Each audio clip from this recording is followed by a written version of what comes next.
ज्योतिरादित्य सिंधिया के एक फैसले ने मध्य प्रदेश से लेकर दिल्ली की सियासत में उबाल ला दिया। सिंधिया की मंगलवार को पहले पीएम मोदी से मुलाकात और फिर कांग्रेस से इस्तीफे ने कांग्रेस को अंदर तक हिलाया। आज ज्योतिरादित्य सिंधिया बीजेपी में शामिल हो सकते हैं, जिसके बाद बीजेपी सिंधिया को वो सम्मान देगी जो उन्हें कांग्रेस में अब तक नहीं मिल पाया था।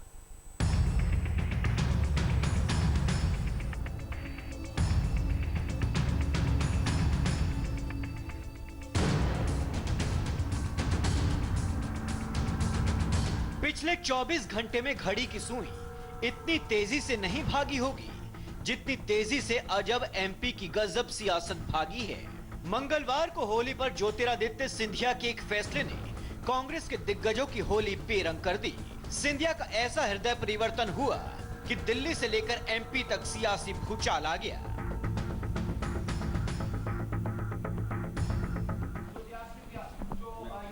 You want to speak a little bit? No, thank you. Sir, Happy Holi. Happy Holi. Happy Sir, Holi. sir, Happy sir, Holi. Sir, the news sir, that's coming in, sir, will you be joined today? Thank you. Happy Holi. Sir, just one question, sir, will you be joined today, sir? Thank you. Thank you. Sir, not a single question. Please, thank you. Sir, when will you speak? 18 साल तक कांग्रेस के सुख दुख के साथ ही रहे सिंधिया ने गजब का खेल खेला। कांग्रेस से इस्तीफा दिया और आज वो बीजेपी में शामिल होंगे। इसके बाद अब साफ है कि शिवराज सिंह चौहान का फिर से राज तिलक होगा और खुद महाराज राज्यसभा के रास्ते मोदी के मंत्री बनकर दिल्ली जाएंगे। अब ये जानिए कि सिंधिया के बीजेपी के साथ आने से आगे क्या होगा। शिवराज को 1.25 साल बाद एमपी का राज मिलेगा। ज्योतिरादित्य सिंधिया को राज्यसभा की टिकट मिलेगी। शिवराज मध्य प्रदेश के महाराज बनेंगे और ज्योतिरादित्य सिंधिया उनका राज तिलक करेंगे। शिवराज में अनुभव है, ज्योतिरादित्य सिंधिया में यंग ब्लड का जोश है। मध्य प्रदेश का कोई विधायक पार्टी नहीं बदलेगा। सिंधिया के वफादार विधायकों के इस्तीफे से नई सियासत निकली है। पूरे तरीके से मध्य प्रदेश के जनादेश को पलटने का ये षड्यंत्र है और ये इसलिए है क्योंकि माननीय कमलनाथ जी ने माफियाओं के खिलाफ कार्रवाई की है।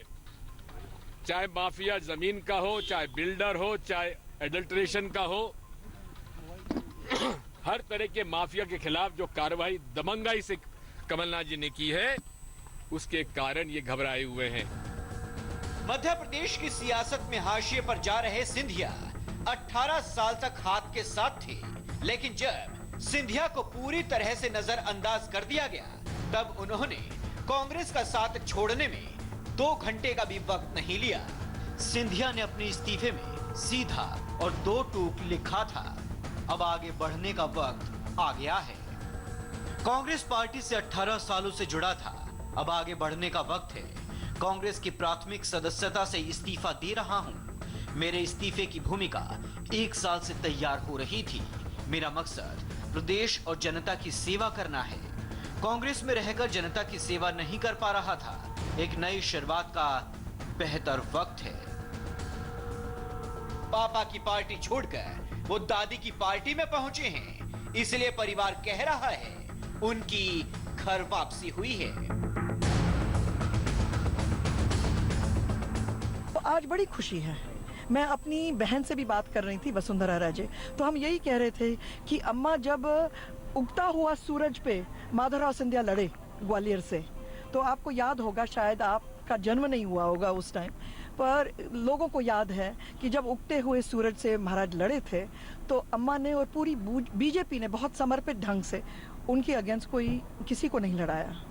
तो वो ही क्रम में आज हम ज्योतिरादित्य सिंधिया को देखते हैं कि घर वापसी है। सिंधिया के इस फैसले पर सिर्फ बुआ ही नहीं, बल्कि पूरा परिवार उनके साथ चट्टान की तरह खड़ा है। बेटे आर्यमान ने भी ट्वीट कर पापा को सपोर्ट किया। खुद के लिए स्टैंड लेने के लिए मुझे मेरे पिता पर गर्व है। एक विरासत से इस्तीफा देने के लिए साहस चाहिए। इतिहास अपने लिए बोल सकता है जब मैं कहता हूं कि मेरा परिवार कभी भी सत्ता का भूखा नहीं रहा। वादा है कि हम भारत और मध्य प्रदेश में प्रभावी बदलाव लाएंगे, चाहे जहां रहें। परिवार सिंधिया के साथ खड़ा है तो 18 साल तक परिवार की तरह रही पार्टी सिंधिया को कोसने में लगी है। पहले ज्योतिरादित्य सिंधिया को पार्टी से बाहर का रास्ता दिखाया गया और अब एक एक नेता सिंधिया पर तमाम तरह की तोहमत लगा रहे हैं। एमपी कांग्रेस ने एक ट्वीट करते हुए लिखा, गर्दन कटी भी नहीं पर झुक गए। कल तक जिस मोदी और बीजेपी की तानाशाही को ललकारते रहे, आज वहीं नतमस्तक होने को बेकरार हैं। उसूलों के लिए नहीं, लाभ के लिए टकरा गए। जिंदा दिखने की आड़ में कातिलों के पास आ गए। सिंधिया की इस बगावत पर सोनिया गांधी, राहुल गांधी या प्रियंका गांधी का जवाब तो नहीं आया, लेकिन कांग्रेस के दूसरे नेता सिंधिया पर खींच निकालने में लगे हैं। पार्टी के खिलाफ तुम जाके हमारे पार्टी के साथ गद्दारी करोगे, हमारे पार्टी को जो खत्म करना चाहते हैं और बीजेपी पार्टी को तुम और बलशाली करने की कोशिश करेंगे, तो पार्टी क्या चुपचाप बैठे रहेंगे? पार्टी को तो यही करना चाहिए था और पार्टी सही कदम उठाया। देखिए, जो हो गया, जिसको जहाँ जाना था वो गए। अब इसमें कैसे हुआ, क्या हुआ, ये सब इनमें पढ़ना बेकार है। वर्तमान स्थिति ये है कि हमें विपक्ष में बैठने के लिए तैयार रहना चाहिए। ज्योतिरादित्य सिंधिया के एक कदम से एमपी की सियासत 360 डिग्री घूम चुकी है। अब बस औपचारिकता रह गई है। जब वो बीजेपी में शामिल होंगे, राज्यसभा पहुंचेंगे और फिर मोदी कैबिनेट में मंत्री बनेंगे। दिल्ली से विजय लक्ष्मी के साथ अनुराग अमिताभ और देवेंद्र पराशर, इंडिया टीवी, भोपाल। लेकिन एक सवाल फिजाओं में तैर रहा है कि आखिर ऐसा क्या हो गया कि ज्योतिरादित्य सिंधिया को इस्तीफा देना पड़ा। कांग्रेस में जिस चेहरे को लोग मध्य प्रदेश का सबसे बड़ा सियासी चेहरा मानते आए थे, आखिर उसे पार्टी से इस्तीफा क्यों देना पड़ा?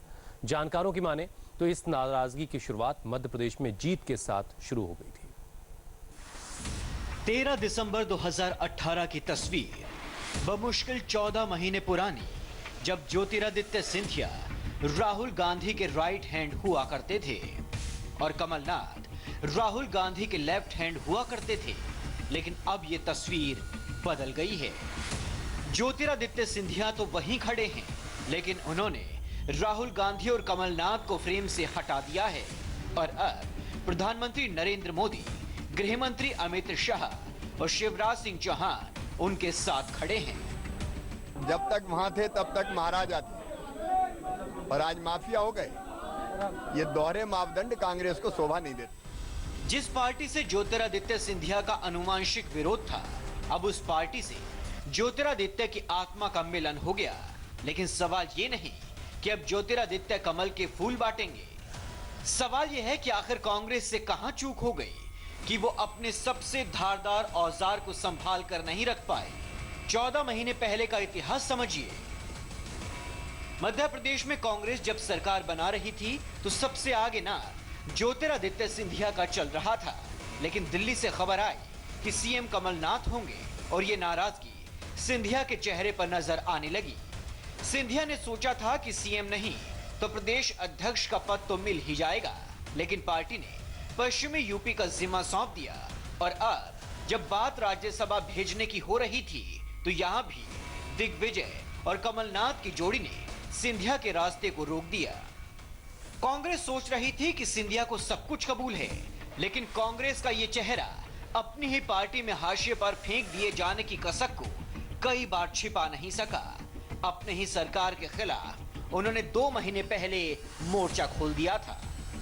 जनता के मुद्दों के लिए लड़ाई लड़ना मेरा धर्म बनता है और जैसे मैंने कहा कि हम लोगों को सब्र रखना है। 1 साल हुआ है और अगर जिन मुद्दों को हमने अपने वचन पत्र में लिखा है उनको हमें पूरा करना ही होगा। अगर नहीं होगा तो हमें सड़क पे उतरना ही। सर, सिंधिया जी जिस तरीके से तमाम बातें कर रहे हैं, जो वेवर को लेकर बातचीत हो रही कि लोन जो माफ नहीं किए जा रहे हैं, उन्होंने कहा कि सड़क पर उतरेंगे।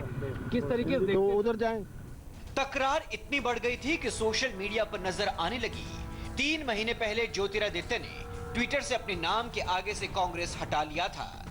जिस ज्योतिरादित्य ने मध्य प्रदेश में कांग्रेस को 15 साल बाद सबसे ऊंचा आसमान दिया था, आज उसी ज्योतिरादित्य सिंधिया के लिए कांग्रेस जहर उगल रही है। ये तो परंपरा है, परंपरा का निर्वाह उन्होंने किया है। आपको तो मालूम है, तो इतिहास है, आज का नहीं है। आजादी के पहले का इतिहास है और इतिहास को दोहराया जा रहा है। कांग्रेस समझ नहीं पाई सिंधिया की ताकत को। कमलनाथ अंदाजा नहीं लगा सके कि सिंधिया की ताकत क्या है। इस्तीफा देने वालों में कई मंत्री तक शामिल हैं। सिंधिया का परिवार मध्य प्रदेश से लेकर राजस्थान तक में इतनी पकड़ रखता है कि कई विधानसभा सीट के नतीजों को अपनी बोली से बदल सकता है। आजादी के बाद सिंधिया वंश की राजनीति को इस तरह से समझा जा सकता है। आजादी के बाद सिंधिया वंश की पहली राजनेता थी विजया राजे सिंधिया। उनके बेटे माधव राव सिंधिया पहले जनसंघ में थे और 1977 के बाद कांग्रेस पार्टी में चले गए। उनकी दो बेटियां वसुंधरा राजे सिंधिया और यशोधरा बीजेपी में शामिल रही और अब माधव राव सिंधिया के बेटे ज्योतिरादित्य सिंधिया भी बीजेपी में शामिल होने वाले हैं। वसुंधरा राजे सिंधिया के बेटे दुष्यंत सिंह बीजेपी के सांसद हैं। यानी पूरा सिंधिया परिवार अब बीजेपी का हो जाएगा।